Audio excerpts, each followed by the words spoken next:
Assalamualaikum warahmatullahi wabarakatuh. Alhamdulillah, Alhamdulillahirabbil alamin.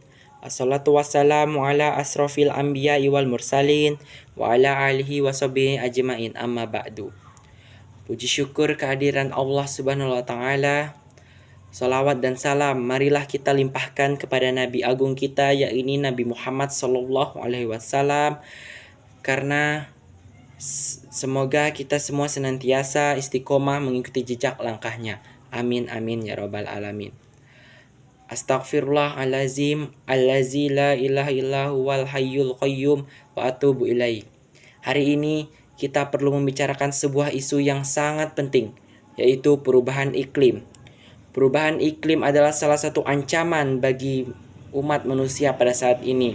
Bukan hanya pada saat ini, tetapi masa depan peradaban manusia di bumi ini. Perubahan iklim merujuk pada perubahan drastis yang terjadi pada suhu, curah hujan, pola angin, dan efek-efek lainnya, seperti peningkatan suhu bumi yang disebut global warming atau pemanasan global. Para aktivis dan ilmuwan, bahkan Al-Quran, telah merujukkan bahwa perubahan ini terjadi karena ulah manusia. Telah tampak kerusakan di darat dan di laut disebabkan karena perbuatan tangan manusia. Allah menghendaki agar mereka merasakan sebagian dari akibat perbuatan mereka, agar mereka kembali ke jalan yang benar. Quran Surat Ar-Rum ayat 41. Namun sayangnya, beberapa orang tidak terlalu peduli dengan isu perubahan iklim ini. Mereka mungkin skeptis terhadap independensi ilmuwan iklim atau memiliki kepentingan bisnis yang terancam oleh perubahan ini. Ada juga dugaan bahwa faktor pemahaman agama memengaruhi pandangan orang terhadap perubahan iklim ini. Dalam sebuah survei, Indonesia menempati nomor pertama di dunia dengan tolak isu perubahan iklim terbanyak. Menurut beberapa pengamat dan peneliti, ini bisa dikaitkan dengan tren meningkatnya religiusitas di tanah air. Orang Indonesia mungkin melihat perubahan iklim sebagai takdir semata, sehingga sulit untuk mengubah pola pikir mereka tentang masalah ini. Para muslimin dan muslimah yang dirahmati Allah Subhanahu wa taala, musibah kekeringan yang menimpa kita saat ini boleh jadi akibat banyaknya perilaku-perilaku yang melanggar perintah agama yang pernah kita lakukan. Hal ini mungkin teguran dari Allah Subhanahu wa taala agar kita senantiasa menjauhi perbuatan-perbuatan berdosa seperti maksiat, berjudi, mabuk-mabukan, berzina, melakukan praktik riba, menduakan Allah, dan lain sebagainya. Musibah kekeringan ini tidak hanya akibat dari dosa-dosa teologis, mungkin juga akibat langsung dari dosa-dosa ekologis.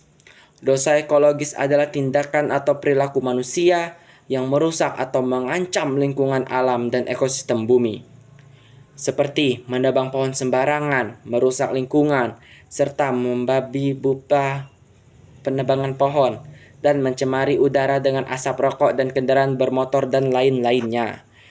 Kita tidak boleh merusak alam. Kita juga tidak boleh merusak diri kita sendiri dan generasi yang akan datang.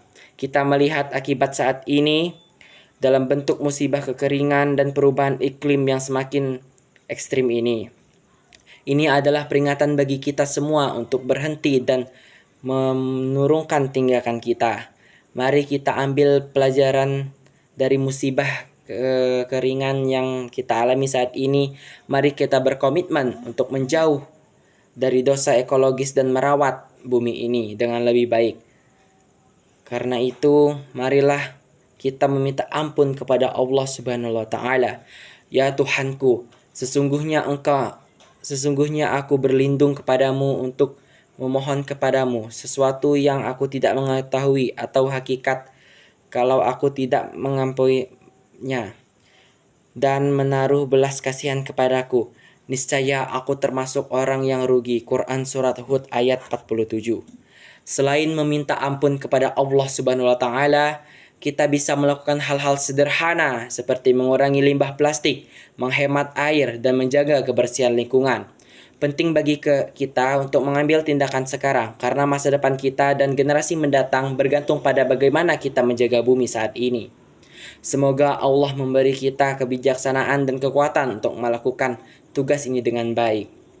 Allah telah memberi kepada kita bumi ini sebagai tempat tinggal dan tugas kita adalah merawatnya.